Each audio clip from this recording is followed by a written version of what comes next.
Hey everyone, welcome back to the channel. In today's video, I will be showing you how to easily download and play CarX Street on your PC.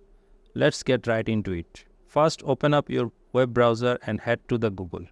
Simply type in Steam in the search bar. Click on the Steam website link. Once you are on the Steam homepage, go to the search bar at the top right. Now type in CarX Street and hit enter. You should see the game appear in the search result. Click on CarX Street. You will taken to the game page. Here you will see the option to add it to your cart. Just add it to your cart and proceed with the regular online checkout process, like you would for any other purchase.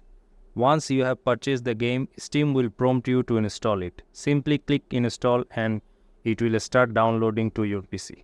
After installation, just click play and you are all set to enjoy CarX Street on your PC. Alright, that's all for today. Catch you in the next one.